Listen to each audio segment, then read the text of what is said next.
پڑھنے اور اس کے اوپر عمل کرنے پر ہمارے لیے آسانی ہو جائے گی۔ تو ایک بہت بڑے عالم دین جو صرف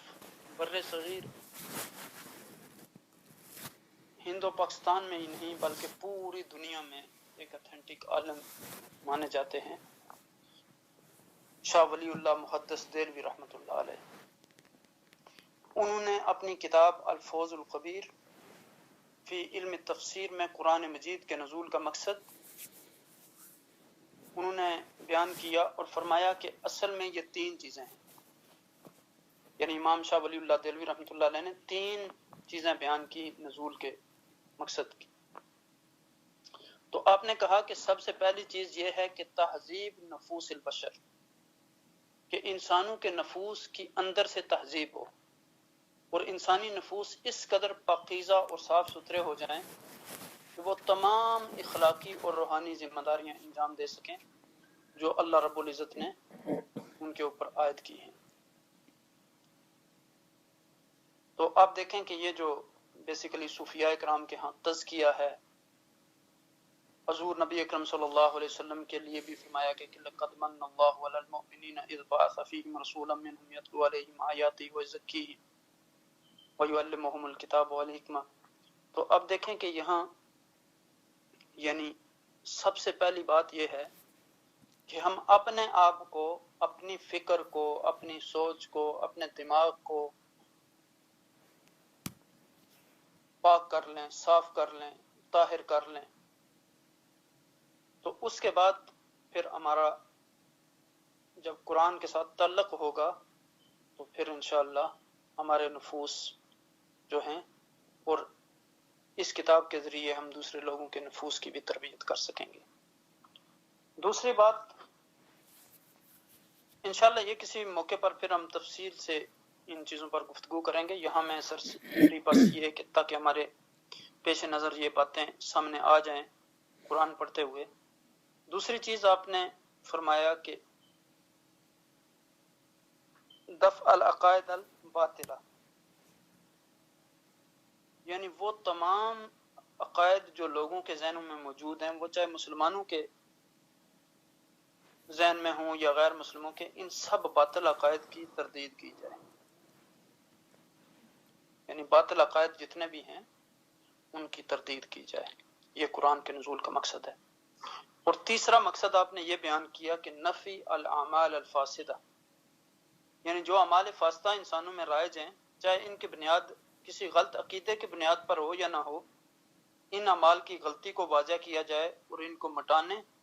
اور درست کرنے کی کوشش کی جائے۔ تو یہ بہت ہی ضروری چیز ہے۔ اب ہم اپنے درس کی طرف آتے ہیں۔ گزشتہ درس میں الحمدللہ ہم نے قرآن کے معنی، مقدمہ اور علم کے آداب کے بارے میں تھوڑی سی گفتگو کی تھی شروع میں،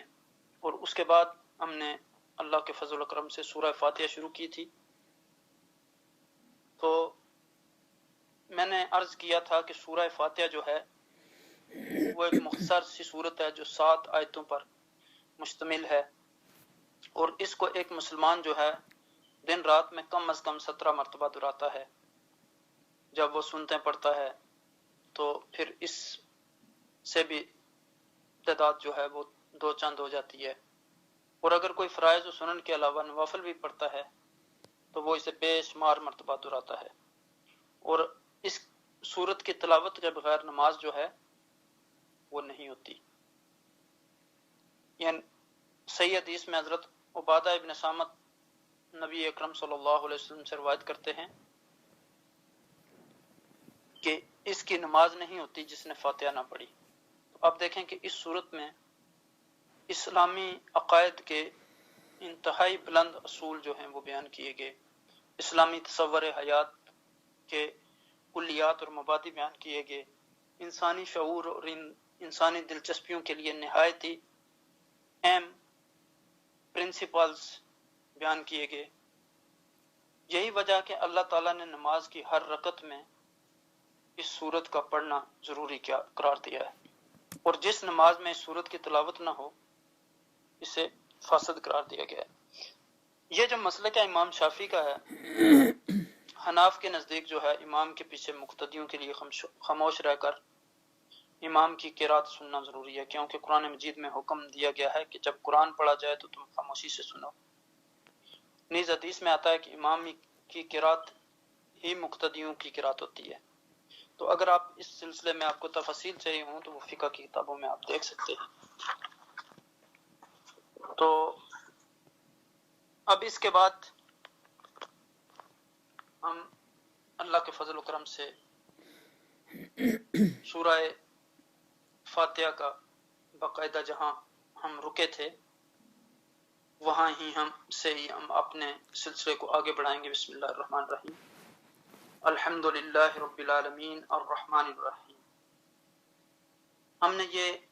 2 آیات مکمل کی تھی پچھلے درس میں۔ آج انشاءاللہ ہم مالک یوم الدین سے ہماری گفتگو کا آغاز ہوگا۔ تو الحمد للہ رب العالمین، تو تمام تعریفیں جو ہیں وہ اللہ سبحانہ و تعالیٰ کی ذات کے لیے ہیں، جو تمام جہانوں کا رب ہے، جو تمام کائنات کا رب ہے۔ تو رب وہ ذات ہوتی ہے کہ جو آپ کی ہر ضرورت کو پورا کرے۔ ویسے تو آپ دیکھیں کہ جزوی طور پر بہت ساری ایسی چیزیں ہیں کہ جس کے ساتھ رب کا لفظ استعمال کیا جاتا ہے مجازی طور پر، جس طرح کہتے ہیں کہ ربۃ البیت عورت کے لیے، تو یا رب الاسرہ کہتے ہیں خاندان کے سربراہ کو۔ لیکن آپ دیکھیں کہ جب کہتے ہیں کہ ربۃ البیت تو وہ عورت کی جو ذمہ داری صرف گھر کی نہیں ہوتی بلکہ وہ گھر والوں کی بھی لک آفٹر کرتی ہے جو اس کے اندر رہتے ہیں۔ تو اللہ سبحانہ و تعالیٰ تمام مخلوقات کی ضروریات کو پوری کرتے ہیں، ہر چیز کے وہ خالق ہیں۔ اور آپ دیکھیں کہ یہاں سوال پیدا ہوتا ہے کہ اللہ سبحانہ و تعالیٰ کی تعریف ہی کیوں ہے؟ یعنی کوئی شخص یہ دعویٰ نہیں کر سکتا کہ اس نے اپنے آپ کو پیدا کیا۔ چنانچہ ہر انسان اپنی تخلیق اور اپنی حیات کے لیے رب سبحانہ و تعالیٰ کا ممنون ہے، احسان مند ہے۔ حمد اس لیے نہیں کی جاتی کہ اللہ تعالیٰ نے کائنات کو تشکیل دے کر اتنا عظیم کام کیا ہے، یہ کام تو اللہ تعالیٰ کے لیے ذرا دشوار نہ تھا۔ حمد بندگی کی ضروری شرط ہے، اور اس سے اللہ سبحانہ تعالیٰ کی عبودیت جو ہے، عبد ہونا بندے کا، اس کے مقام اور کا اظہار اور یقین ہوتا ہے۔ اس لیے ضروری ہے کہ جو شخص یا بندہ حمد نہیں کرتا، اس کا نام اللہ تعالیٰ کے باغیوں کی فہرست میں لکھا جا سکتا ہے۔ اب دیکھیں کہ عبادت بھی اللہ کی ہے اور تعریف بھی اللہ سبحانہ تعالیٰ کی طرف ہے۔ یہ اصل تعریف جو ہے وہ اللہ کی ہے، باقی جتنی بھی تعریفیں ہیں وہ عارضی ہیں اور ان کی کوئی اصلیت نہیں ہے، اور اللہ کی تعریف کے بعد ہی اگر کسی کی تعریف ہے تو وہ ہے۔ اور پھر اللہ سبحانہ تعالیٰ جو ہیں وہ نہایت مہربان اور رحم فرمانے والے ہیں، الرحمن الرحیم۔ اور پھر ہم نے الرحمن اور رحیم کے حوالے سے بتایا تھا کہ ایک جو رحمت ہے وہ عام ہے اور دوسری خاص ہے۔ خاص رحمت جو ہے وہ مومنین کے ساتھ خاص ہے، اور عام رحمت جو ہے رب کی وہ تمام لوگوں کو رزق دیتا ہے، زندگی دیتا ہے، ان کی ضروریات کو پورا کرتا ہے۔ تو اب اگر ہم غور کریں اس چیز پر کہ مالک جو ہے اس سے یہاں کیا مراد ہے؟ مالک یوم الدین، مالک یوم دن،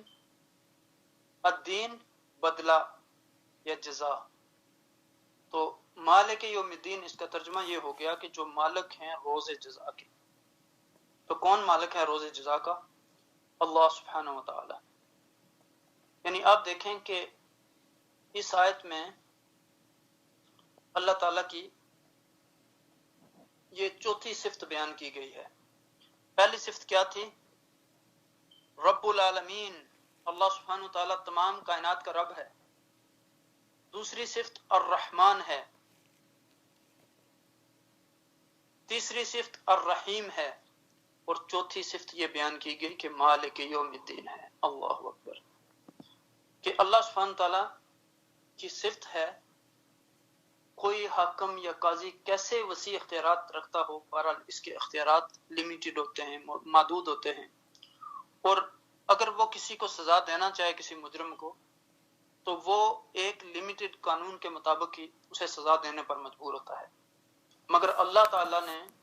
اپنے لیے مالک کا لفظ استعمال کیا ہے جس سے پورے اختیارات حاصل ہیں۔ اگر اللہ سبحانہ وتعالیٰ چاہیں تو وہ مجرم کو بخش دیں، چاہیں تو سزا دے دیں، اس پر کوئی بھی حاکم نہیں ہے۔ دین کا جو اس کے اصل لفظی معنی جو ہیں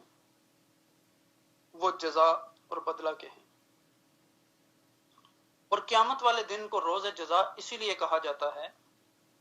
کہ وہ حساب اور بدلہ کا دن ہوگا۔ روز جزا کا مالک ہونے سے مراد یہاں یہ ہے کہ اس روز اللہ سبحانہ وتعالیٰ کی صفت مالکیت جو ہے اس کو کوئی بڑے سے بڑا منکر اور کافر بھی دیکھ لے گا، اور کوئی بھی شخص جو ہے حساب و کتاب اور جزا و سزا سے بھاگ نہیں سکے گا۔ اب دیکھیں کہ اس سورہ کا آغاز جو ہے وہ بسم اللہ الرحمن الرحیم سے ہوا، اور اس کے بارے میں فقہا کے درمیان اختلاف پایا جاتا ہے کہ ہر سورت کی ایک آیت ہے یا پورے قرآن مجید کی آیت ہے، اور صرف پڑھتے وقت ہر سورت کا آغاز اس سے کیا جاتا ہے، لیکن جو راجح قول ہے وہ یہ ہے کہ بسم اللہ سورہ فاتحہ کی ایک آیت ہے، اور اس کو ملا کر ہی سورہ فاتحہ کی آیتوں کی تعداد 7 ہوتی ہے۔ قرآن کریم میں آتا ہے کہ وَلَقَدْ أَتَيْنَاكَ سَبْعًا مِنَ الْمَثَانِ وَالْقُرْآنِ الْعَظِيمِ، یعنی ہم نے تم کو 7 ایسی آیتیں دے رکھی ہیں جو بار بار دہرائی جانے کے لائق ہیں، اور تمہیں قرآن کریم عطا کیا۔ اس آیت کے مفہوم کے بارے میں ایک قول یہ ہے کہ اس سے مراد جو ہے سورہ فاتحہ ہے، کیونکہ اس کی آیتیں 7 ہیں، اور اسے مثانی اس لیے کہا گیا کہ اسے نماز میں بار بار دہرایا جاتا ہے۔ اب دیکھیں کہ بسم اللہ سے آغاز کرنا ان آداب میں سے بھی ایک ہے جو اللہ سبحانہ و تعالیٰ نے اپنے نبی مکرم سید المرسلین صلی اللہ علیہ وسلم کو آغاز وحی کے وقت بتا دیے تھے۔ اقرأ بسم ربک، پڑھیے اپنے رب کے نام سے، اور یہ پھر ان آداب میں سے بھی ہے جو اسلامی کنسپٹ ہے ایک زندگی کا، اس کے یعنی جو بیسک عقیدہ ہے اس سے بھی یہ مطابقت رکھتے ہیں، چونکہ اللہ سبحانہ وتعالیٰ فرماتے ہیں هو الاول والآخر والظاہر والباطن، وہی پہلے ہے، وہی پیچھے ہے، وہی ظاہر ہے، وہی مخفی ہے، یعنی صرف اللہ سبحانہ وتعالیٰ جو ہیں وہ موجود برحق اور حقیقی وجود رکھتا ہے، اور تمام دوسرے موجودات جو ہیں اپنا وجود اس سے لیتے ہیں، ہر چیز کا آغاز اس سے ہوتا ہے، لہٰذا ایک مسلمان جو ہے وہ ہر آغاز اپنی ہر چیز اسی کے نام سے کرتا ہے۔ پھر آپ دیکھیں کہ اللہ سبحانہ وتعالیٰ کی یہ جو صفات ہیں الرحمن الرحیم جنہیں شروع میں لایا گیا، رحمت کے تمام حالات اپنے اندر لیے ہوئے ہیں، اور یہاں اللہ سبحانہ وتعالیٰ نے ان کو اکٹھا یعنی یکجا طور پر استعمال صرف اس لیے استعمال کیا جا سکتا ہے جبکہ الرحمن اکیلا بھی صرف اللہ کے لیے استعمال ہو سکتا ہے۔ یہ تو جائز ہے کہ کسی انسان کو بھی رحیم کہہ دیں، لیکن اسلامی عقائد کی روح سے، شریعت کی روح سے یہ جائز نہیں کہ ہم بندے کو رحمان کہیں۔ تو افضلیت اس بات میں ہے کہ اللہ سبحانہ وتعالیٰ کے لیے ان دونوں صفات کو بیک وقت استعمال کیا جائے، یعنی رحمان اور رحیم۔ اگرچہ اس بارے میں اختلاف ہے کہ ان دونوں میں سے کس لفظ کے معنی جو ہیں وہ زیادہ وسیع تر ہیں، لیکن اگر ہم قرآن سے پوچھیں، قرآن کے سائے میں ہمیں ایسی بحثوں سے زیادہ دلچسپی نہیں۔ ہاں، ان کا خلاصہ یہ ہے کہ یہ دونوں صفات جو ہے وہ ملکہ رحمت کے تمام معانی جو ہیں، تمام وسطوں کو اپنے اندر لیے ہوئے ہیں۔ اور پھر ہم نے پچھلے درس میں اس پر تفصیلی گفتگو کی تھی کہ بسم اللہ کا آغاز کیوں کرنا چاہیے، اور اس کی جو فضیلت ہے حدیث میں جو بسم اللہ کی فضیلت آئی ہے اس کے حوالے سے ہم نے کافی گفتگو کی تھی۔ تو اس کے بعد آپ اگر دیکھیں کہ الحمدللہ رب العالمین، یہاں اللہ سبحانہ و تعالیٰ کی تعریف کا وہ شعور کہ جب بندہ اللہ سبحانہ تعالیٰ کا ذکر کرتا ہے تو وہ ذکر اس کے قلب کے مومن میں موزن ہوتا ہے، اور مومن کا دل جو ہے اس سے سرشار ہوتا ہے، کیونکہ وجود انسانی جو ہے وہ بذات خود بھی اپنے آغاز میں ہی اللہ تعالیٰ نے جہاں بے شمار نعمتیں انسان کو دی ہیں ان فیوزات میں سے ایک فیض ہے۔ اور جو قلب مومن میں اللہ کی حمد و ثنا کے جذبات جو ہے وہ پیدا کرتا ہے۔ اب دیکھیں کہ ہم نے پچھلی دفعہ بھی یہ ذکر کیا تھا کہ کل ولد یولد علی الفطرہ، تو انسان کی فطرت یہ ہے کہ وہ دین حق پر، دین مبین پر پیدا کیا گیا، اور پھر اللہ کے ہاں جو دین ہے ان الدین عند اللہ الاسلام۔ تو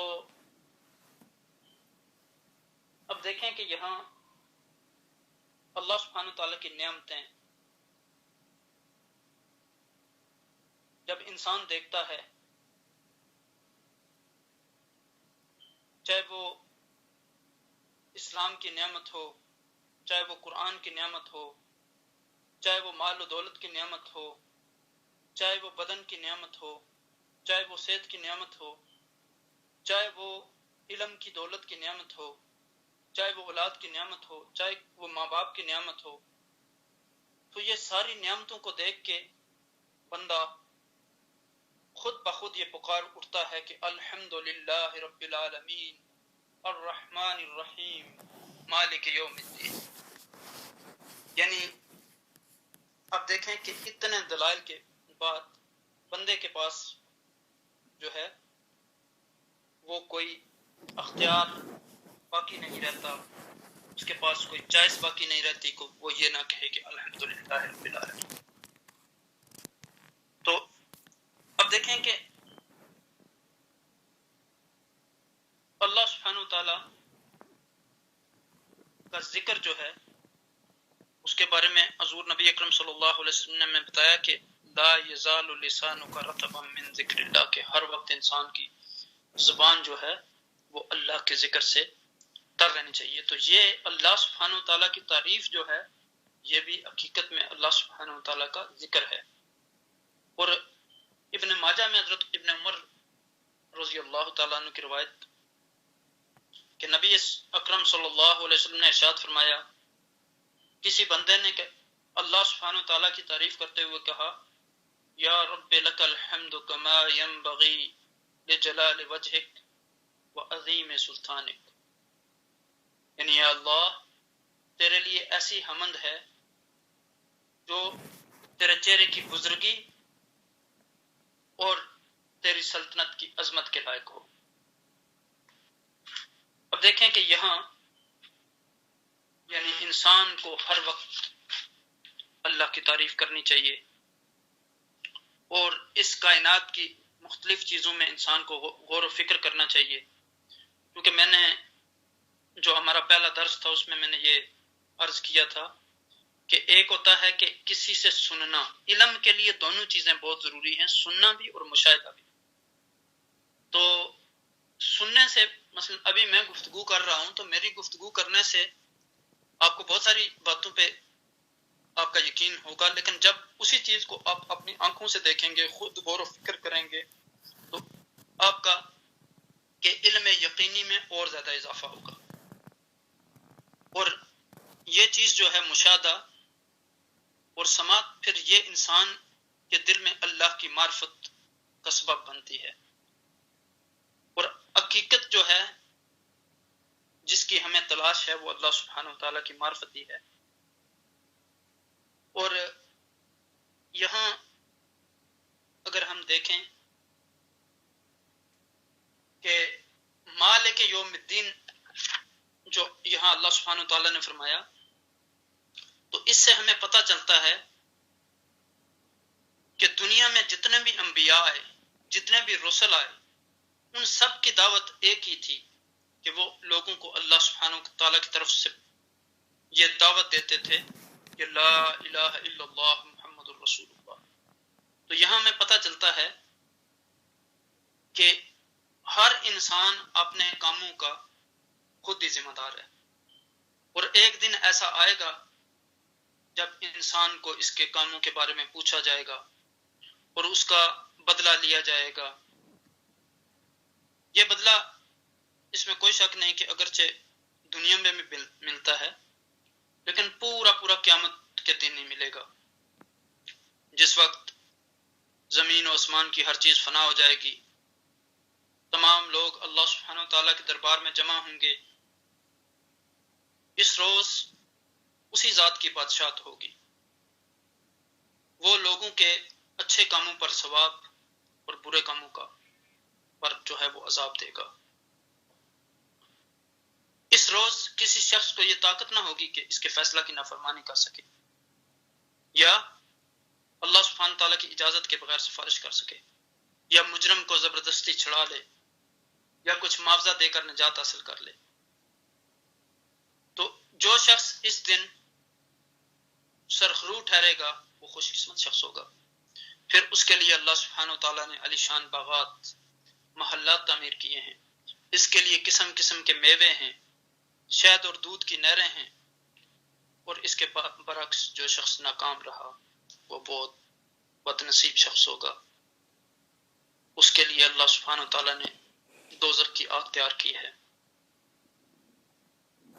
اس دن کی پریشانی اور عذاب سے بچنے کے لیے ہمیں اس دنیا میں تیاری کرنی چاہیے، ہمیشہ ایسے کام کرنے چاہیے کہ جن کا حکم خدا اور اس کے رسول صلی اللہ علیہ وسلم نے دیا، تاکہ قیامت کے روز ہمیں شرمندگی نہ ہو۔ اب دیکھیں کہ ہم اس نبی کے امتی ہیں کہ جس نے ہر جگہ پہ اپنی امت کی فکر کی،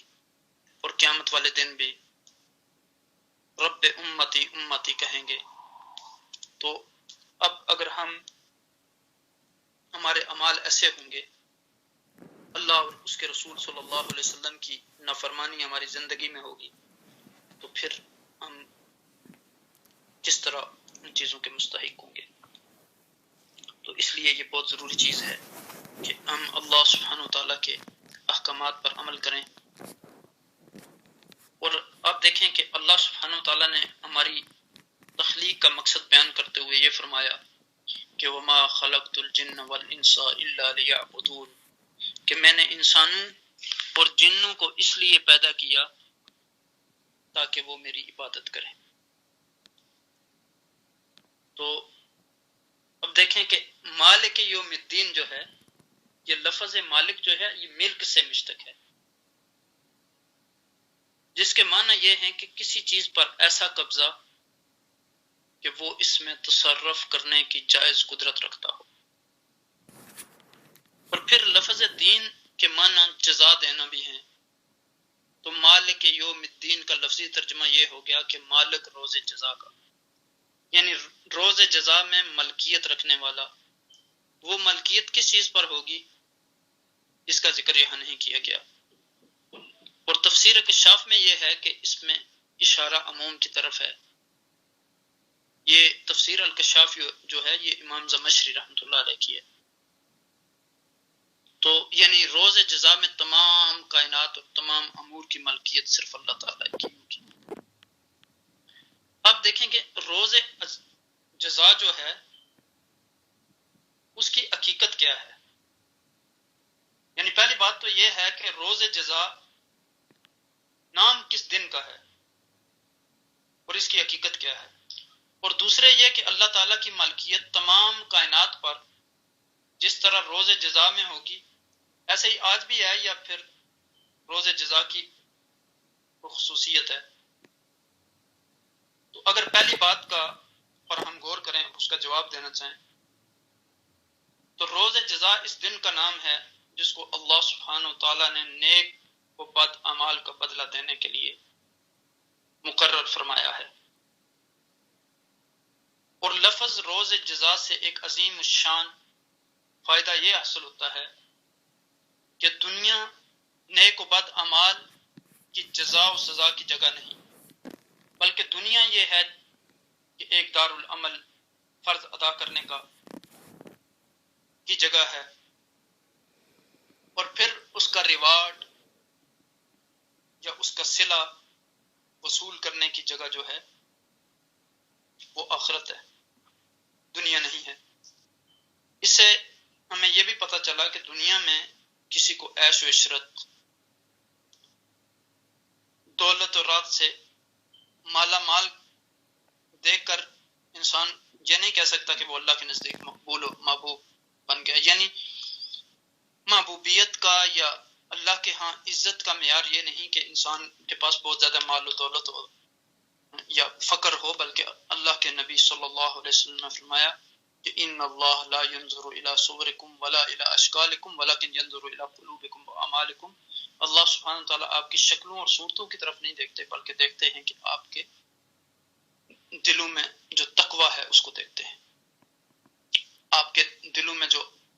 اعمال ہیں ان کی نیت ہے اس کو دیکھتے ہیں. اور پھر جیسے دوسری جگہ پہ قرآن میں فرمایا کہ لن ینال اللہ لحومها ولا دماؤها ولکن ینالہ التقوی. یعنی آپ دیکھیں کہ اللہ سبحانہ تعالیٰ کہتے ہیں کہ قربانیوں کا گوشت جو ہے وہ اللہ سبحانہ تعالیٰ کا نہیں پہنچتا، نہ ہی اس کا خون پہنچتا ہے، بلکہ جو چیز پہنچتی ہے وہ تقوی ہے. جو آپ کے اندر ایک جذبہ ہے قربانی کا، اپنے مال کو قربان کرنے کا، تو وہ اللہ سبحانہ تعالیٰ اس کو دیکھتے ہیں، نیت کو دیکھتے ہیں کہ آپ کی نیت کس چیز پر مبنی ہے. یا پھر دوسری چیز یہ ہے کہ آپ نے کسی کو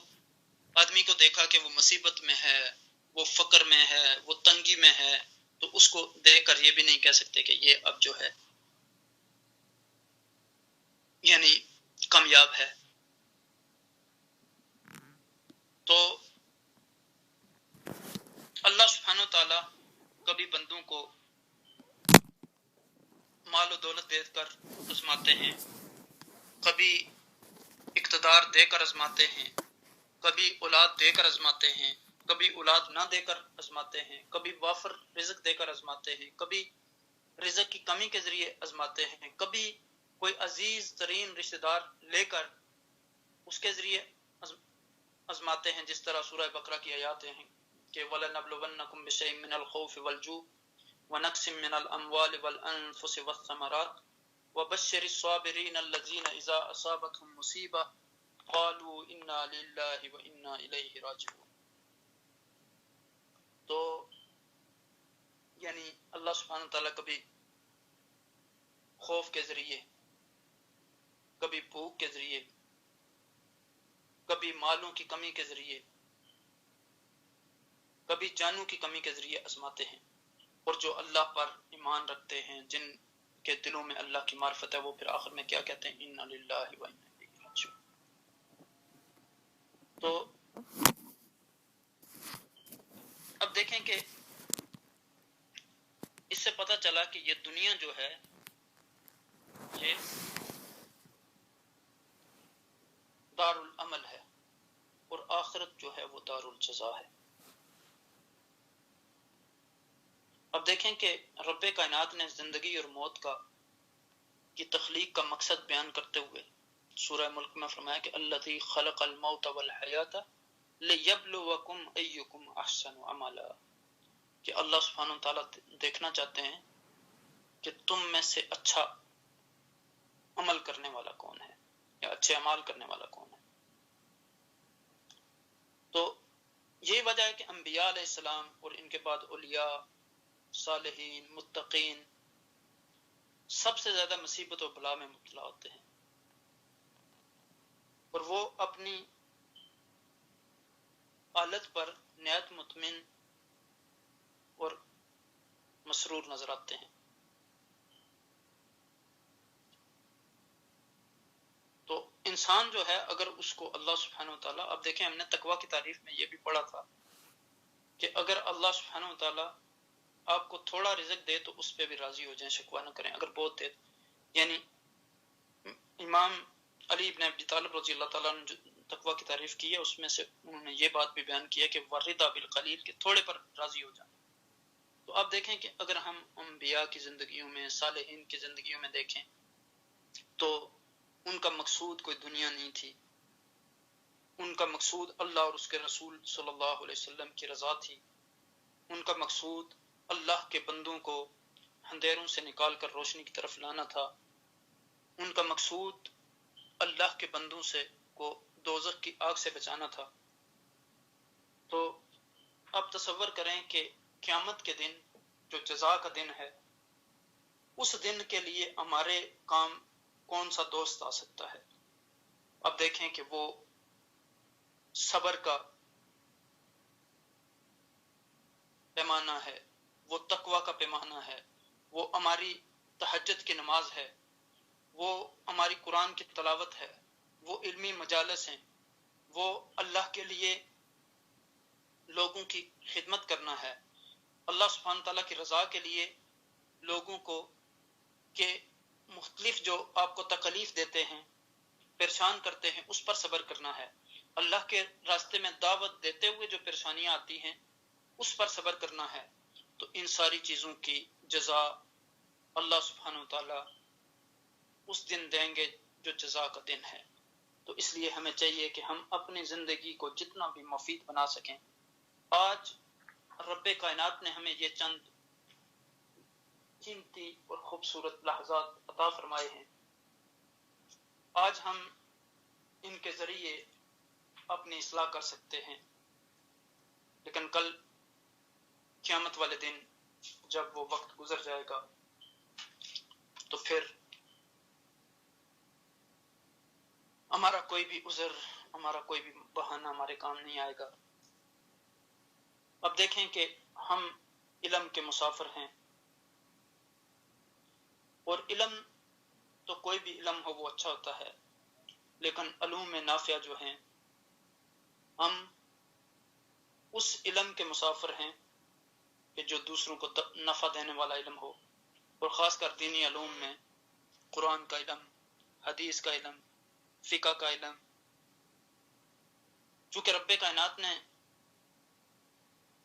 اتنی فضیلت بیان کی علم کی کہ آپ دیکھیں کہ اپنے محبوب نبی اکرم صلی اللہ علیہ وسلم کو کہا اقرا بسم ربک الذی خلق،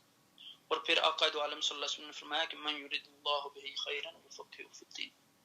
یعنی جس بندے کے ساتھ اللہ خیر کا معاملہ فرمانا چاہتے ہیں اس کو دین میں انڈرسٹینڈنگ دے دیتے ہیں۔ تو یہ بہت بڑی نعمت ہے، اور یہ اللہ کی توفیق کے بغیر ممکن نہیں۔ اب دیکھیں کہ اگر اللہ نے ہمیں توفیق دی ہے تو ہم مل بیٹھے ہیں اور اس کتاب کو سمجھنے کی کوشش کر رہے ہیں، اس کی آیات کو سمجھنے کی کوشش کر رہے ہیں، اس کو پڑھنا، سیکھنا، اس کی کوشش کر رہے ہیں کہ درست طریقے سے پڑھ سکیں۔ تو اب دیکھیں کہ انسان جو ہے اس کے اندر بہت ساری خواہشات پیدا کی گئی ہیں۔ جب انسان علم کے راستے پر آتا ہے تو شیطان اس کے لیے طرح طرح کی رکاوٹیں ڈالتا ہے، لیکن حقیقت یہ ہے کہ جس طرح آپ گلاسز لگاتے ہیں نا، جس کی آئی سائٹ تھوڑی ویک ہوتی ہے تو اس کو ہر چیز صحیح درست طریقے سے نظر آنا شروع ہو جاتی ہے۔ تو علم حقیقت کی ایک اینک ہے، گلاس ہے۔ تو ہمیں کوشش کرنی چاہیے کہ ہم علم حاصل کریں، قرآن کی ایک ایک آیت کو سمجھیں، اس پر عمل کرنے کی کوشش کریں اور پھر اس کو دوسروں تک پہنچانے کی کوشش کریں، اور یہ کوشش کریں کہ جو آج ہم جن آیات کا مطالعہ کر رہے ہیں، جن آیات کو سیکھ رہے ہیں، جن آیات کی ہم تفسیر کو جاننے کی کوشش کر رہے ہیں، پورا ہفتہ جو ہے جب تک ہمارا دوسرا درس آتا، دن اور رات ہر وقت یہ کیفیت ہمارے اوپر طاری رہنی چاہیے، بار بار ان آیات کو دہرائیں، الحمدللہ رب العالمین الرحمن الرحیم مالک یوم الدین ایاک نعبد و ایاک نستعین۔ تو ایک ایک چیز جو سیکھیں، ہم کوشش کریں کہ ہم اس کو اپنی زندگی میں امپلیمنٹ بھی کریں۔ تو پھر رب کائنات نے فرمایا کہ ایاک نعبد، ایاک صرف تیری، نعبد ہم عبادت کرتے۔ یہ بیسیکلی اس کا جو روٹ ہے وہ عبادہ ہے۔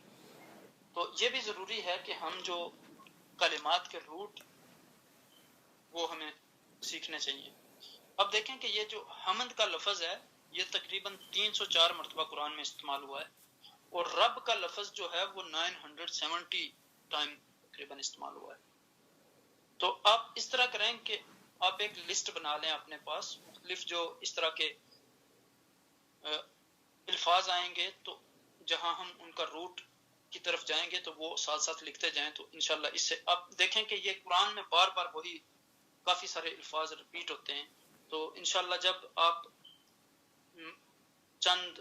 مہینے اس طرح کی کوشش کریں گے تو آپ کے علم میں اضافہ ہوگا اور انشاءاللہ پھر اس کی عادت آپ کو بن جائے گی۔ تو اب دیکھیں کہ یہاں ایاک نعبد یہ عبادہ سے ہے، ہم آپ ہی کی عبادت کرتے ہیں۔ اب اگر آپ غور کریں تو پیچھے ہم نے اللہ سبحانہ وتعالیٰ کی 4 صفات پڑھی ہیں۔ وہ تمام جہانوں کا رب ہے، زمین و آسمان کی ہر چیز اپنی ترقی اسی کی مدد سے پاتی ہے، اور وہی ذات جو ہے وہ ہر کسی کی ضرورتوں کو پورا کرتا ہے، وہ مہربان ہے اور اپنی رحمت سے ہر شخص کی ضرورتیں پورا کرتا ہے، ان کی مشکلات کو دور کرتا ہے۔ اور اس دنیا میں یعنی جتنے بھی ہمارے کام ہیں ان کو اللہ سبحانہ وتعالیٰ کی مدد کے بغیر ہم مکمل نہیں کر سکتے۔ اور پھر اس دنیا سے کوچ کرنے کے بعد ہم دوسری دنیا میں جائیں گے تو اللہ اپنی رحمت کے سائے میں ہمیں جگہ دے گا، اور وہ بدلہ کی گھڑی کا بھی مالک ہے۔ اور دیکھیں کہ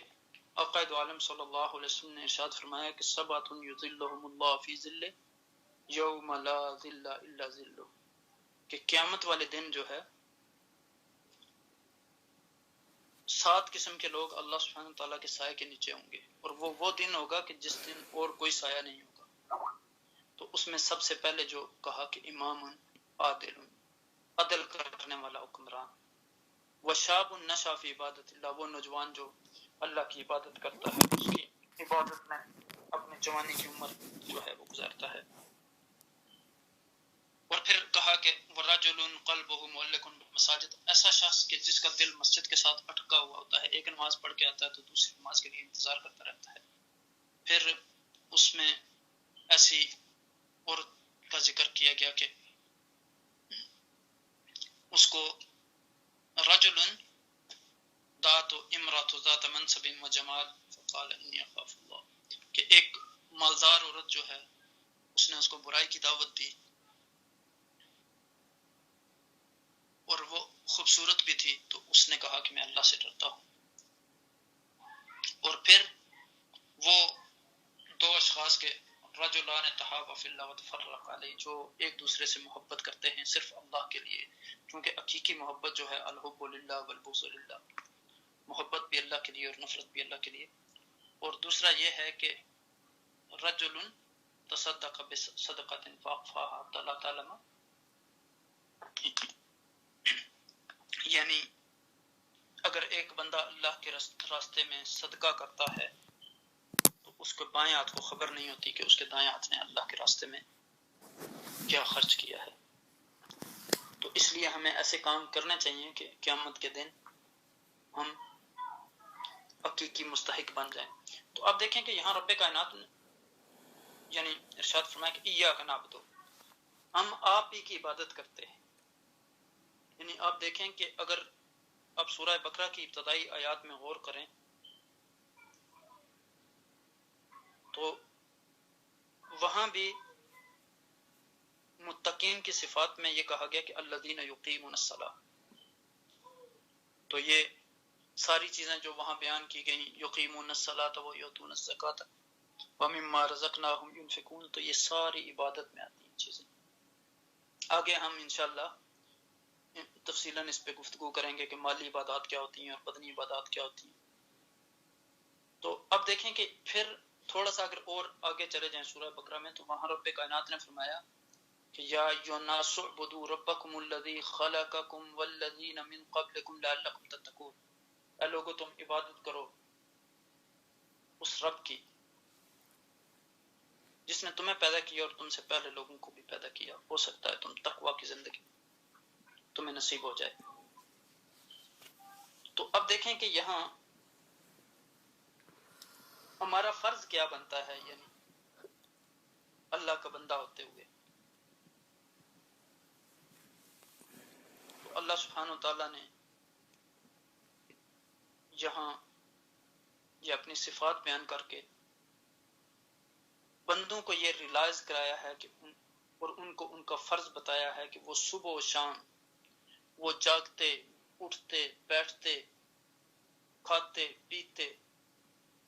صرف اسی ایک اللہ کی اطاعت اور بندگی میں مصروف رہیں، ہر وقت اسی کو پکاریں. جب مصیبت ہو تو اس وقت بھی اس کو پکاریں، جب خوشی ہو تو اس پر بھی اس کا شکر کریں اور اس کو پکاریں، اسی سے فریاد کریں. جب آرام میسر آئے، سکون میسر آئے تو اس وقت بھی اس کا شکر ادا کریں، چونکہ بندہ جب اپنے رب کا شکر ادا کرتا ہے لَإِن شَكَرْتُمْ لَأَزِيدَنَّكُمْ، کہ جب تم میرا شکر ادا کرو گے تو میں اور تمہیں مزید نعمتیں دوں گا. اور پھر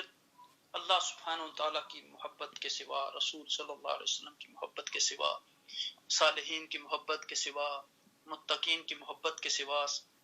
اتقیاء کی محبت کے سوا تمام چیزوں کو دل سے نکال دینا اور اپنی نیت کو صرف اللہ سبحانہ وتعالیٰ کے لیے مخلص کر لینا. اور اخلاص یہ ہے عبادت میں کہ ہر چیز صرف اللہ کی رضا کے لیے کی جائے. اب دیکھیں کہ امام غزالی رحمۃ اللہ علیہ نے ایک واقعہ بیان کیا ہے. وہ فرماتے ہیں کہ ایک شخص جو تھا وہ تاجر تھا اور وہ ہمیشہ جا کے پہلی صف میں نماز پڑھتا تھا. تو ایک دن اس کو کچھ دیر ہو گئی تو اس نے جب دیکھا دوسری یا تیسری صف میں اسے جگہ ملی تو اسے ہوا کہ آج میں نے پہلی صف میں نماز نہیں پڑھی. پھر اس نے سوچا کہ اگر تو میں اللہ کے لیے نماز پڑھتا تھا تو پہلی صف میں بھی اللہ سبحانہ تعالیٰ مجھے دیکھتے تھے اور دوسری صف میں بھی دیکھتے ہیں اور تیسری میں بھی، اور اگر میں اس لیے نماز پڑھتا تھا کہ لوگ کہیں گے کہ یہ تاجر بہت دیندار ہے، بڑا متقی ہے، اور پھر میرے پاس آ کے سامان خریدیں گے تو پھر تو میری ساری نمازیں گئی. تو امام غزالی کہتے ہیں کہ 14 سال کی نمازیں جو ہیں اس نے دوبارہ اس خوف کی وجہ سے قضا کی. تو ہمارا جو بھی عمل ہو وہ اللہ کی رضا کے لیے ہونا چاہیے. جب ہم یعنی اللہ کی رضا کے لیے اپنی نیت کو کر لیں گے، درست کر لیں گے اس کو، تو پھر ہماری ہر چیز میں برکت ہوگی. اللہ سبحانہ تعالیٰ پھر یعنی برکت دیں گے. اور پھر دوسری چیز علم کے راستے میں تقوی بہت ضروری ہے، چونکہ اللہ سبحانہ تعالیٰ نے فرمایا من یتق اللہ یجعل له مخرجا ویرزقہ من حیث لا یحتسب، کہ بندہ جب انسان اللہ سے ڈرتا ہے تو پھر انسان کو ایسی ایسی جگہوں سے اللہ سبحانہ تعالیٰ رزق مہیا کرتے ہیں کہ جہاں اس کا وہم و گمان بھی نہیں ہوتا. تو رزق سے ہم مراد صرف یہی کھانا پینا لیتے ہیں، تو علم بھی ایک رزق ہے، اولاد بھی ایک رزق ہے، صحت بھی ایک رزق ہے. یہ ساری چیزیں جو اللہ سبحانہ تعالیٰ نے ہمیں نعمتیں عطا کی ہیں یہ بیسیکلی رزق ہی ہے. تو اب دیکھیں کہ یہاں یعنی عبادت کے معنی بندگی ہیں اور عبادت کے معنی اطاعت و فرمانبرداری کے ہیں. اور اس سے مراد یہ ہے کہ انسان نہایت درجہ کی عاجزی اور انکساری کے جو ہے اس کے ساتھ اللہ کے سامنے جھک جائے اور کسی اور کے سامنے نہ جھکے، وہ صرف اللہ کی عبادت کرے، کسی اور کی عبادت نہ کرے، کسی اور کی بندگی نہ کرے، کسی اور کی پرستش نہ کرے۔ تو چونکہ عبادت کے لائق صرف اللہ کی ذات ہے، اور ایاک نعبدو میں کہ ہم خاص تیری عبادت کرتے ہیں، ہم اس چیز کا اقرار کرتے ہیں کہ ہم تیری عبادت کرتے ہیں، آئندہ بھی تیری اطاعت کریں گے اور کسی کو شریک نہیں ٹھہرائیں گے۔ تو تمام انسان جو حضرت آدم علیہ السلام کی اولاد ہیں کہ کلنا من بنی آدم و آدم من تراب، کسی میں یہ طاقت نہیں کہ وہ اپنے آپ کو خدا کہہ سکے اور کسی کو اپنی بندگی پر مجبور کرے۔ اب دیکھیں کہ کسی بھی انسان کے لیے یہ کس طرح جائز ہو سکتا ہے کہ جب خالق اور رازق اور رب وہ ذات ہے، تو انسان صرف اللہ سبحانہ تعالیٰ کے سامنے ہی اپنے آپ کو جھکا سکتا ہے، سجدہ کر سکتا ہے۔ تو آگے فرمایا کہ وَإِيَّاكَ نَسْتَعِينُ، اور وَإِيَّاكَ اور تیری نستعین ہم مدد طلب کرتے ہیں، یعنی آپ سے درخواست اعانت کرتے ہیں، مدد کی درخواست کرتے ہیں، آپ ہی سے ہم نصرت مانگتے ہیں، اور کوئی ذات یا رب ایسی نہیں ہے کہ جس سے ہم مدد مانگیں۔ تو یہ بھی ایک اصولی قاعدہ ہے کہ مخلوق کی تمام چیزوں سے ہٹ کے صرف اللہ پر انسان کا جو ہے وہ کامل ایمان اور اسی سے مدد مانگنا، اسی کی طرف تنگی میں بھی رجوع کرنا، اسی کی طرف خوشی میں بھی رجوع کرنا۔ تو یعنی اب دیکھیں کہ اس سے ایک یہ بھی پتہ چلتا ہے کہ اللہ کے سوا کوئی بندگی اور عبادت کے قابل نہیں، اور نہ کوئی اس قابل ہے کہ اس سے مدد مانگی جائے۔ اور پھر آپ دیکھیں کہ یعنی جو لوگ یعنی بتوں کو بھی پوجا کرتے تھے، وہ بھی دیکھیں کہ ان نے مختلف بت بنائے ہوتے تھے، یعنی کوئی ایک بت کی سارے لوگ عبادت نہیں کرتے تھے۔ اور اب فرعون کے بارے میں ہم اس دن گفتگو کر رہے تھے دوسرے درس میں، تو اب دیکھیں کہ وہ بھی یہ نہیں لوگ کوئی اس کی نمازیں نہیں پڑھتے تھے، روزے نہیں رکھتے تھے، بلکہ وہ اپنے اقتدار کے اس ایک محدود اس چیز کو بیان کرتا ہے کہ مصر میرا ملک ہے اور اس طرح۔ تو انسان اب دیکھیں کہ اگر کسی سے مدد مانگے بھی تو وہ کیا اس کو دے سکتا ہے جو بندہ خود محتاج ہے۔ تو اس سے یہ مراد نہیں کہ اللہ کے بندوں کی صحبت میں بیٹھنا، ان سے دعا کرنا، یعنی جو ذاتی عطا ہے وہ اللہ سبحانہ تعالیٰ کی ہے۔ پھر اپنے نیک بندوں کو اللہ سبحانہ تعالیٰ جو چیزیں عطا کرتے ہیں وہ اللہ کے مقرب بندے ہوتے ہیں، وہ اللہ سبحانہ تعالیٰ سے جو چیزیں مانگتے ہیں وہ عطا کرتے ہیں۔ تو یہاں آپ دیکھیں کہ ایک اور بات بھی معلوم ہوتی ہے کہ انسان جو ہے وہ کتنا بے بس اور بیچارہ ہے۔ اور اب دیکھیں کہ حدیث پاک میں آتا ہے کہ ایک مرتبہ سرکار دو عالم صلی اللہ علیہ وسلم نے صحابہ سے فرمایا کہ تم میں سے کون ہے جو اس بات کا وعدہ کرے کہ وہ کبھی کسی سے نہیں مانگے گا۔ اس پر صحابہ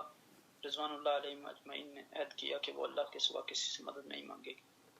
چنانچہ ان صحابہ سے فرمایا کہ تم میں سے کون ہے جو اس بات کا وعدہ کرے کہ وہ کبھی کسی سے نہیں مانگے گا۔ تو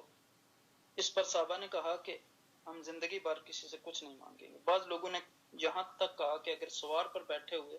ہماری چھڑی گر جائے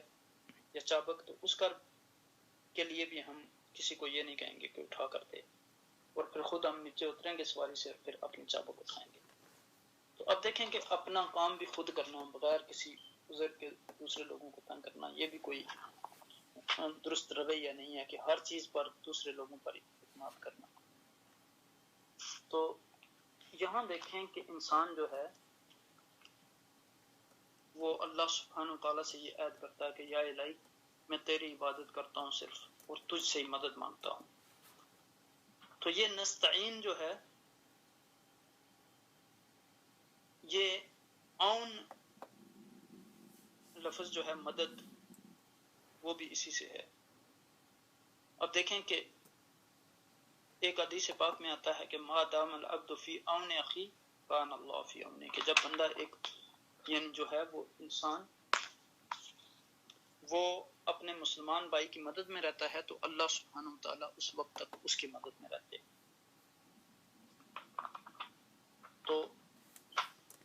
پھر اگلی آیت انشاءاللہ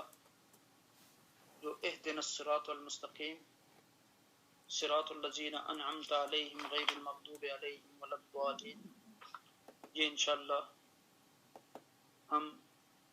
اس کو اگلے درس میں شروع کریں گے، کیونکہ اس میں ذرا کافی تفصیلی گفتگو ہے. تو انشاءاللہ اگر اللہ سبحانہ تعالیٰ نے توفیق دی تو اگلے درس میں ہم سورہ فاتحہ کو ختم کر لیں گے. اور یہ باتیں آپ کے ذہن نشین رہنی چاہیے کہ سورہ فاتحہ کا مطلب جو ہے وہ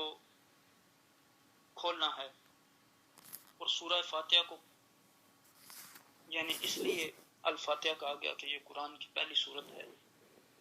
جب ہم کتاب کو کھولتے ہیں تو سب سے پہلے اس سورت کو پڑھتے ہیں،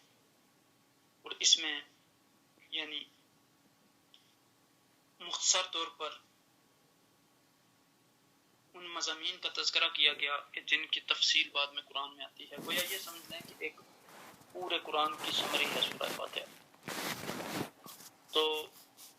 ہم نے اس کے ناموں کے بارے میں بھی کہا تھا کہ اس کو ام القرآن بھی کہتے ہیں، کنز بھی کہتے ہیں، اساس القرآن بھی کہتے ہیں، شافیہ بھی کہتے ہیں، وافیہ بھی کہتے ہیں. تو بہت سارے نام سورت کے ہم نے پڑھے تھے. تو سورہ فاتحہ پڑھتے ہوئے ہم یہ اقرار کرتے ہیں کہ ساری خوبیوں کا مالک اللہ سبحانہ وتعالیٰ ہے. وہ تمام جہانوں کا رب ہے، وہ رحمان ہے، وہ رحیم ہے، وہ مالک یوم الدین ہے. پھر ہم اسی کی عبادت کرتے ہیں اور اسی سے مدد مانگتے ہیں. تو اللہ سبحانہ وتعالی ہمیں ان آیات مبارکہ پر عمل کرنے کی توفیق عطا فرمائے. ہمیں قرآن کو صحیح طریقے سے